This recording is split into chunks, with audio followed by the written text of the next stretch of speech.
Boa tarde, presidente. Boa tarde a todos os nobres deputados que estão nessa primeira sessão virtual extraordinária da Assembleia Legislativa do Estado de São Paulo e também a todos que nos assistem, nos acompanham pela TV Alesp, pela internet, pelo YouTube, enfim.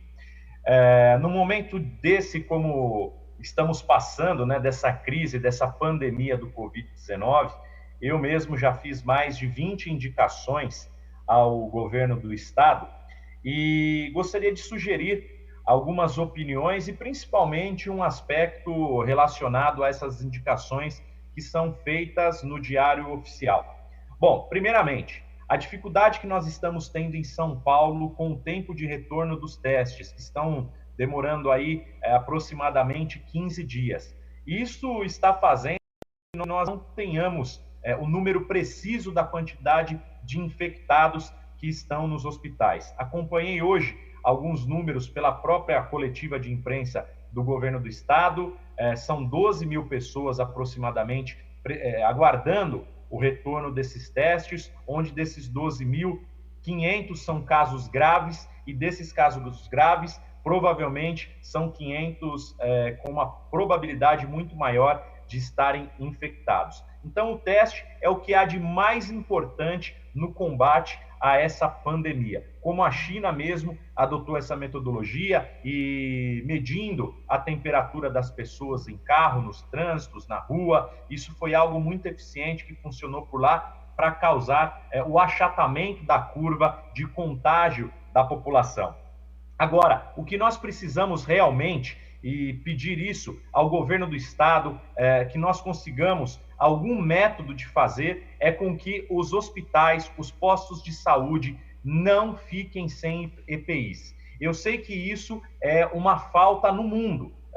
As indústrias, as empresas não estão conseguindo produzir e entregar de acordo com a demanda necessitada mundial. Mas politicamente, o discurso das pessoas hoje, até na internet, é muito caloroso nesse sentido. Então, muitas pessoas utilizam isso de forma política que não deveriam ser usadas. Eu já até denunciei alguns casos aqui na minha região do Alto Tietê e pelo estado, mas, infelizmente, alguns se utilizam de fake news e outros confirmam que verdadeiramente faltam esses EPIs nos hospitais. São bons os hospitais de campanha que atenderão exclusivamente aqueles infectados pelo Covid-19? Sim, mas, por exemplo, o Hospital Regional de Ferraz de Vasconcelos, ele já tem toda a estrutura de gás encanado. Ele tem um quarto andar que há 12, 13 anos foi inaugurado o hospital e nunca foi utilizado. Nesse quarto andar, já com gás encanado, seria muito mais simples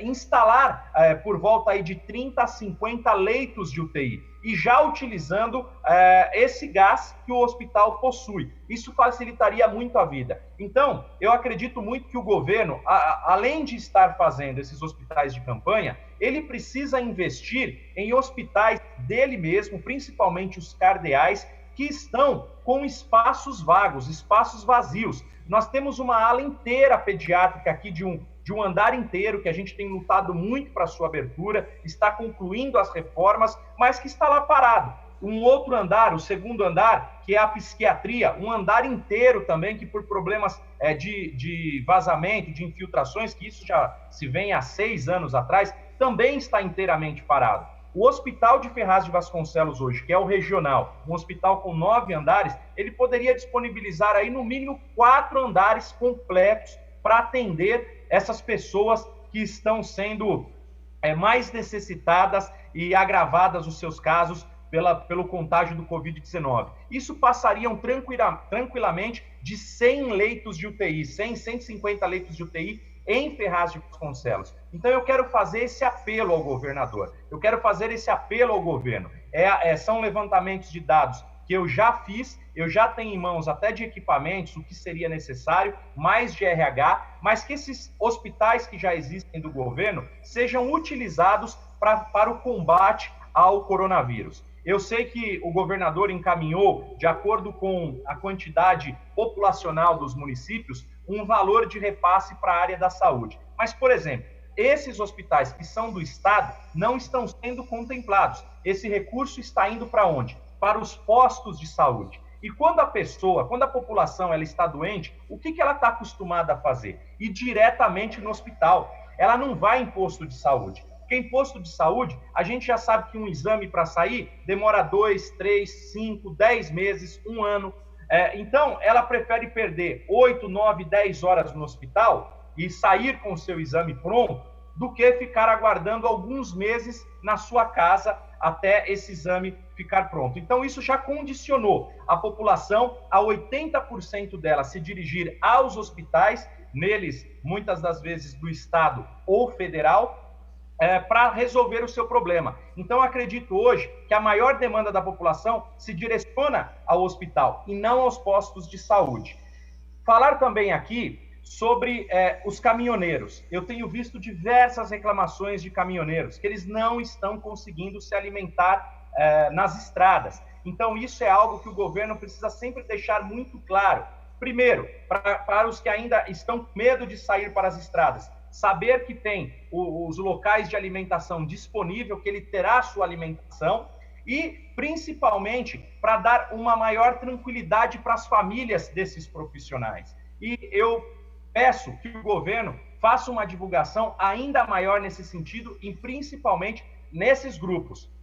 Quanto aos pedágios, o problema não é só minimizar a situação da cobrança do pedágio, mas sim minimizar o contágio. Porque da mesma forma que as situações estão sendo adaptadas ao dia a dia, ao cotidiano, e estamos vendo que o vírus ele fica até armazenado na roupa, no dinheiro, então, o dinheiro é algo que mais passa de mão em mão. Então, quando você pratica a cobrança do pedágio, provavelmente aquela nota, ela recebeu diversas gotículas com contaminação e contamina até outras notas no bolo do pedágio. Então, não falando só do caminhoneiro, mas falando em questão de saúde pública, encerrar a cobrança de pedágio, tanto por dinheiro, quanto de qualquer outra forma, não só pelos caminhoneiros, mas da população e das pessoas que trabalham no pedágio. A quantidade de contágio que se passaria por essas notas é muito, muito, muito grande.